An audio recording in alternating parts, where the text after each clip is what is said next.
Good morning, guys. I've been trying to do this video for some time, but I've been putting it off. Today, I decided to get it done. As the saying goes, you do not have to be great to do something, but you have to do something to be great. Today, I'd like to talk about this love-hate relationship many of us have with money. We resent people that have money, yet we spend our lives trying to acquire it. I think the problem is that many of us do not understand how money works, but I am trying to learn. We have this saying that money is the root of all evil, which I disagree. Listen, we all need money in our lives. You might need less money than the next man, but money makes the world go around. I believe the lack of money is the root of all evil, and I will explain. Money gives you opportunities. Money gives you options. Money gives you control over your time. Let's take someone like Bill Gates. Bill Gates decided to eradicate polio in Africa. Bill Gates is not an African, but he decided to do this good thing. He did not need to go down to Africa spending years saving one child at a time. What he did was leverage his money by employing the best brains in medicine to create a vaccine, distribute it to children in Africa, and now Africa is almost polio free. While he remained in America, building his business, taking care of his family, and having a good time. That is what money does. Money gives you opportunity and options. But if you don't have money, you have less opportunities, less options, and less control over your time. About a week or so ago, I read a newspaper article about a man that used to work for a logistic firm in the UK. This man was a diabetic patient, therefore requires to go to the hospital frequently. He went to the hospital once, and when he came back, his company fined him £100+. This man still needs to go for more checkups, but decided not to go for two reasons. One, he did not have £100+ to pay every time he gets fined. And secondly, he's got a family and bills to pay. Fast forward a few months later, this man died from diabetic-related illnesses. This goes to show that if you don't have money, you cannot take care of yourself. How can you help others? Lack of money breeds resentment, anger, frustration, unhappiness, stress. Some people steal, some even kill. So lack of money is the root of all evil. We also have this saying that money will not make you happy. I'll make you a deal. You give me money and I will tell you if I am happy or not. No need ramming it down my throat that money will not make me happy. Money might not make me happy, but money will create opportunities and avenues for me to be happy. I have been broke, and I will tell you there is nothing exciting or honorable about you not being able to provide for your family. That is true. I will tell you a story.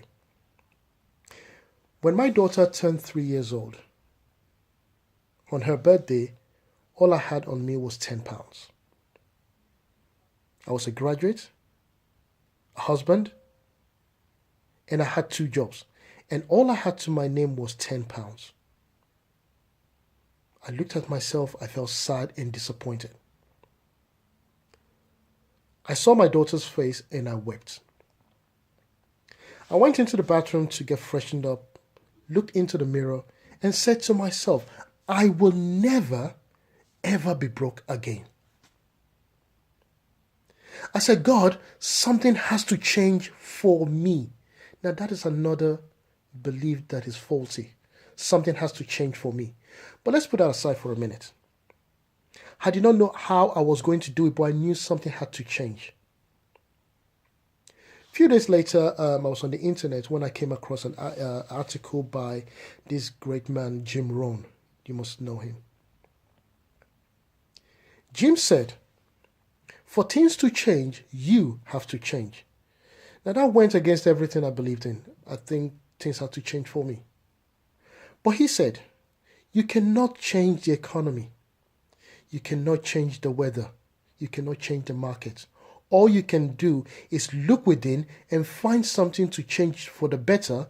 And as you change, things will start to change for you. At the bottom of the article, he credited a book called The Richest Man in Babylon by George S. Carlson. That book changed my life. I bought the book and started reading. Immediately, I realized I have got loads of faulty thinking and beliefs. The book said something about self-discipline and following a plan. It said if you don't have self-discipline, follow a plan, you will never achieve anything great. You will only drift by. These are found to be true. It also talked about something called pay yourself first. Meaning that when you get paid, take out 10% and then budget the other 90% to pay for other expenses. I said, well, this counts me out because my money is not enough for me. Where would I get 10% to save? But I decided to give it a try. What have I got to lose? First month I got paid, I took out 10%. Then I started to scheme and try to change some bits of things to pay for other things. I started with things like going into the shop. You see, you want to buy one thing and then there's this offer that buy two, get the other one free. You end up with 3 items instead of 1. I stopped doing that. If I want one thing, I go and grab that one thing and I walk out. I had this Sky subscription that I paid £50 a month for. I hardly watch it. I cut that off. I saved £50. And I started looking for little things that I believe were wastes. And I found a lot of things. Anyway, about 4 months down the line, I came to a realization that I have not had an argument with my wife over money. I was much more happier in my life. I was less stressed, had more quality time with my family. And not forgetting my little 10% started to grow. This made me determined to do more. I was still reading my books as usual. Came across this other article by this great actor, Morgan Freeman. I love that guy's voice. I wish I had a voice like that, but that's a story for another day. Anyway, Morgan said, the rich people have buffers, meaning emergency buffers. Before you start investing, save 6 months of emergency money. This means that if you earn, let's say your expense comes to £1,000 a month, you need to save £6,000. That is 6 months worth of expenses.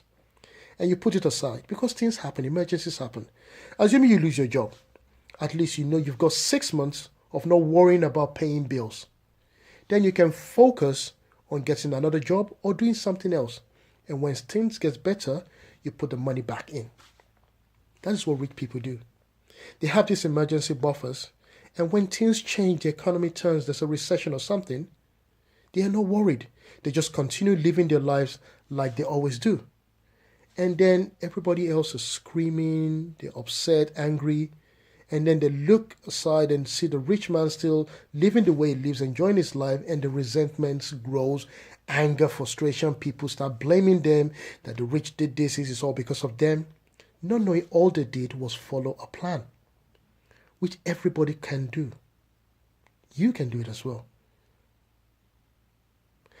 Anyway, I would not want to bore you with too much information, but I will say this. We need to stop complaining. Complaining will not change anything. We need to stop it. And you know something? 90% of people we complain to don't care. They've got their own problems. The other 10% are happy that you have that problem. Because they can now say to themselves that, you know what, I am better than this person. So we need to stop complaining. And do you realize that we complain to people that cannot do anything for us? You're complaining to your boss about your wife or your husband, and you're complaining to your husband or your wife about your boss. What can they do? They cannot do anything for you. We need to stop complaining and take responsibility. Take action. Only action will make things better for us. Somebody once said to me that strength does not come from what you can do. Strength comes from overcoming things you think you cannot do. I would say today I have my 6 months emergency buffers. I have a few investments, and I am much more happier because I followed a plan. Let's recap quickly on what we've talked about today. Sorry about someone's trying to call me. Anyway, first things first, we need to change how we think about money. That is one. Secondly, we need to follow a plan and have self-discipline. Third, save 10% of everything you earn. Budget the other 90% to pay for other things. Fourth, have 6 months emergency fund. Nobody says it's going to be easy, and nobody says it's going to be hard either. But we need to try. My name is Malik. I'll get you to my next video. Stay blessed, have fun, and have a good day.